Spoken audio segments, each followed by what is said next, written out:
Assalamualaikum warahmatullahi wabarakatuh. Salam sejahtera untuk kalian semuanya. Semoga keadaan kalian saat ini dalam keadaan sehat walafiat. Tetap semangat. Baiklah, pada pembelajaran kali ini saya akan membahas mengenai materi kelas 10 bab 2, yaitu mengenai ketentuan Undang-Undang Dasar Negara Republik Indonesia tahun 1945 dalam kehidupan berbangsa dan bernegara. Baiklah, pada saat ini saya akan mencoba memulai dari pengertian wilayah negara dan deklarasi Juanda. Wilayah negara sebagai satu bagian muka bumi, daerah tempat tinggal, tempat hidup, dan sumber hidup warga negara dari negara tersebut. Nah, ini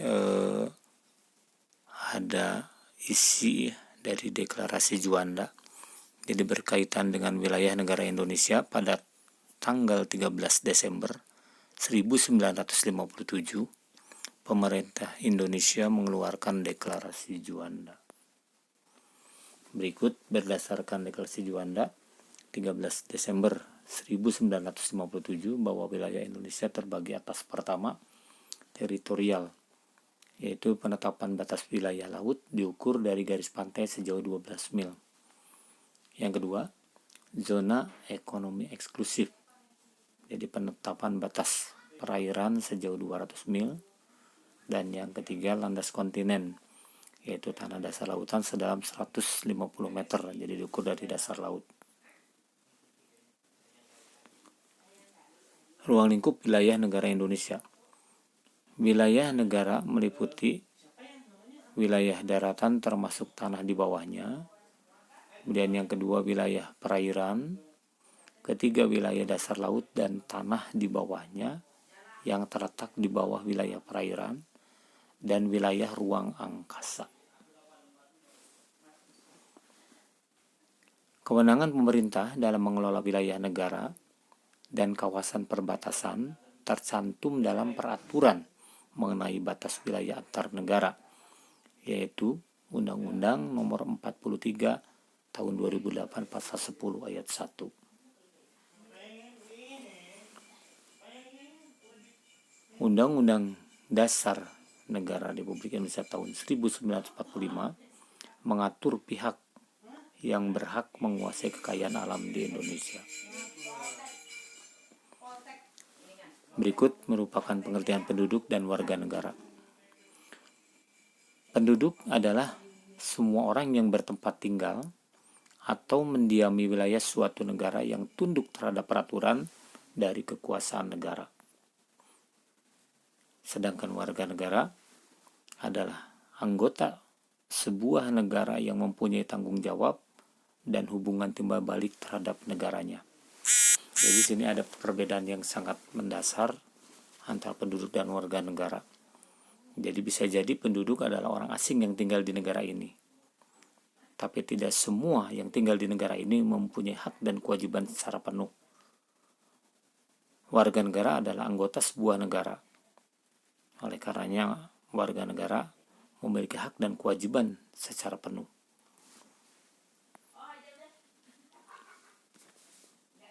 Dalam penerapan asas kewarganegaraan terdapat dua pedoman, yaitu asas kewarganegaraan berdasarkan kelahiran dan naturalisasi. Nah, untuk lebih jelasnya, kita tahu bahwa cara-cara menentukan kewarganegaraan di Indonesia, bila kita mengacu kepada pasal 26, bahwa yang menjadi warga negara Indonesia adalah orang-orang Indonesia asli dan orang-orang bangsa lain yang disahkan berdasarkan undang-undang. Jadi di situ bisa kita menyimpulkan bahwa cara menentukan kewarganegaraan di Indonesia itu diperoleh dengan dua cara. Yang pertama adalah ius sanguinis, yaitu cara menentukan kewarganegaraan berdasarkan pertalian darah atau keturunan. Jadi warga negara Indonesia itu otomatis anaknya yang lahir menjadi warga negara Indonesia. Kemudian yang kedua, ius soli, yaitu cara menentukan kewarganegaraan berdasarkan tempat kelahiran.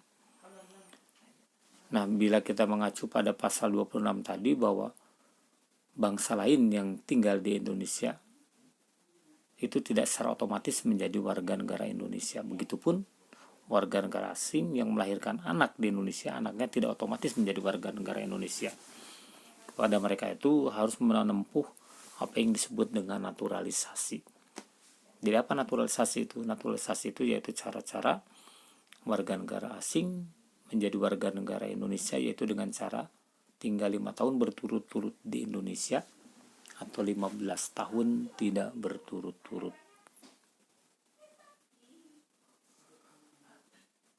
Negara Indonesia memiliki undang-undang yang mengatur tentang warga negara. Jadi untuk mempertegas pasal 26 ada Undang-Undang Nomor 12 Tahun 2006 tentang Kewarganegaraan Republik Indonesia. Jadi tadi sudah dijelaskan di atas ya. Ada 2 cara menentukan kewarganegaraan di Indonesia, yaitu jus sanguinis dan jus soli, namun dengan menekankan pada jus sanguinis. Adapun jus soli, bila mana seorang dilahirkan di Indonesia maka dia harus menempuh naturalisasi untuk kemudian bisa mengajukan menjadi warga negara Indonesia. Tiap manusia, nah ini mungkin akan bicara tentang pengertian kemerdekaan beragama dan berkepercayaan. Jadi setiap manusia memiliki kebebasan secara hakiki dalam memilih melaksanakan ajaran agama sesuai dengan keyakinan dan tidak boleh dipaksa oleh siapapun. Mungkin penjelasan ini maksudnya adalah isi pasal 29. Jadi kalau di situ disebutkan bahwa negara berdasarkan atas ketuhanan yang Maha Esa, artinya bahwa Indonesia bukan negara agama, tapi negara ketuhanan, di mana di dalamnya hidup berbagai macam agama. Jadi pasal tersebut juga memuat bahwa pemerintah menjamin kebebasan tiap penduduk untuk memeluk agamanya masing-masing dan untuk beribadat menurut agama dan kepercayaannya itu. Jadi ini jelas menggambarkan bahwa jangankan agama, aliran kepercayaan pun di Indonesia mendapatkan pengakuan dari pemerintah. Nah, ini ciri khas kepribadian bangsa Indonesia adalah dianutnya kepercayaan terhadap Tuhan Yang Maha Esa.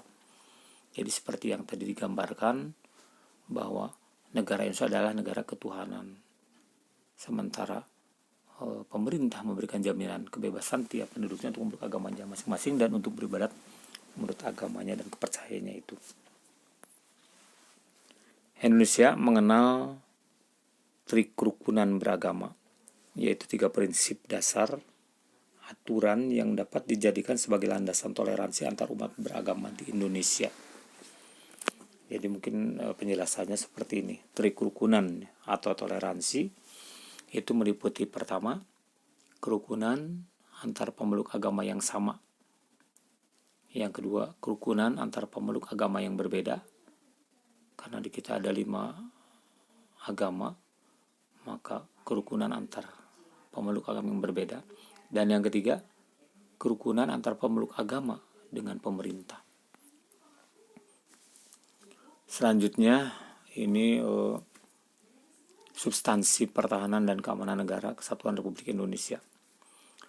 Jadi pertahanan negara adalah sebagai segala usaha untuk mempertahankan kedaulatan negara, keutuhan wilayah negara Kesatuan Republik Indonesia, dan keselamatan segenap bangsa dan ancaman serta gangguan terhadap keutuhan bangsa dan negara.